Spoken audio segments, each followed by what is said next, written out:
Hey guys, Dave the Hillside Gardener back at you. What you see here is what I lovingly refer to as my hillside pepper patch. It doesn't seem like very much, and this is some recycled material, so it doesn't have to look fancy, it just has to work.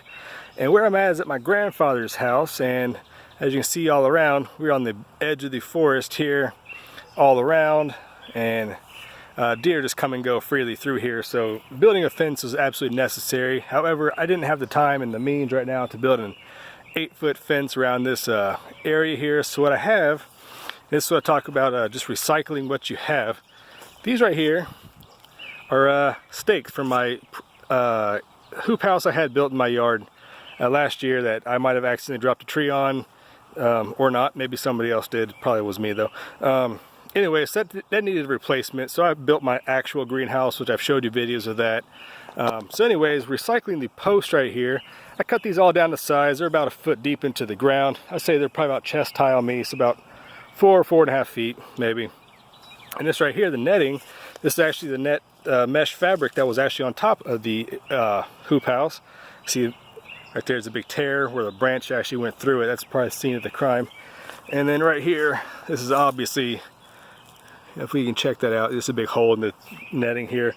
But just recycling some materials here just to kind of keep the deer out. I've used bird, wildlife, deer netting. That goes down to the ground. These are all zip tied on right there, several places up these stakes here. So this place gets really awesome morning sunlight, and I call it the wraparound sun, but in the morning, kind of gets shaded in the afternoon, and then towards the evening, we're getting the sun right here. You can kind of tell. So hopefully this keeps the deer out of the sides and from jumping in the top. And let's go ahead and check out on the inside my peppers. Now these are some ghost peppers down here. And there you go. In this row down here, this entire row, hopefully you can see all the way down there. These are all banana peppers. And this row here is just a mixture, hodgepodge of just random peppers. These are all my extras that didn't go in the greenhouse, get sold off, or end up in my garden. So yeah, this is all of my bonus peppers. I had so many, so I've always wanted to try this. My grandfather finally let me do it.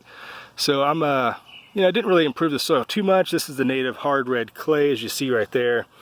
I brought in about 3 or 4 wheelbarrows of aged horse manure. I got a couple wheelbarrows full of leaves, and just cleaning up in the early spring all the sticks and leaf compost, etc., that kind of fallen down around here. But yeah, this is gonna be kind of my permaculture woodland setting pepper project, just to see, just kind of push the limits of what maybe you can and can't do.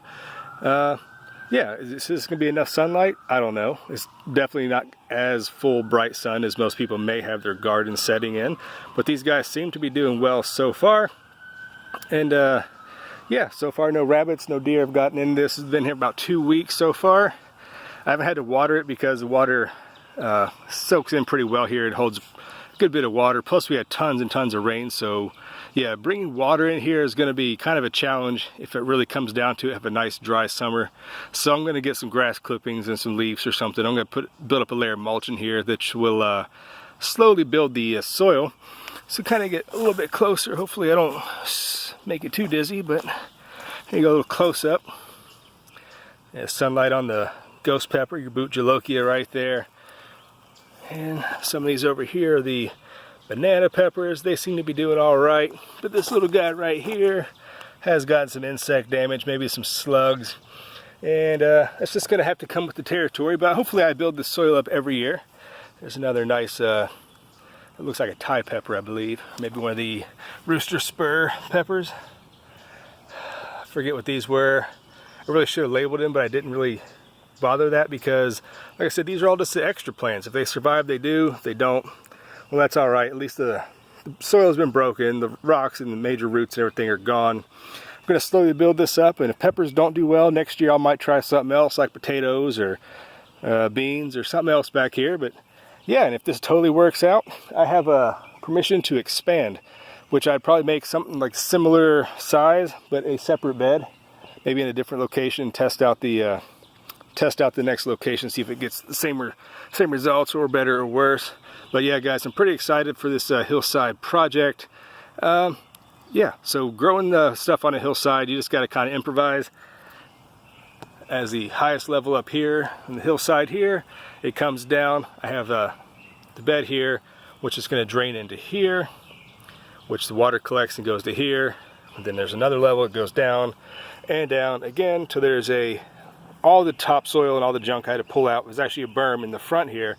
So hopefully using some of the permaculture practices of trying to keep water on the property and slow down the flow so that it soaks in and doesn't run off, which is a bad problem with a hillside, you know, erosion, things like this. So yeah, definitely works. We had some heavy rain, and every one of these little in between the beds here was standing water about an inch or two. So I know it was holding water.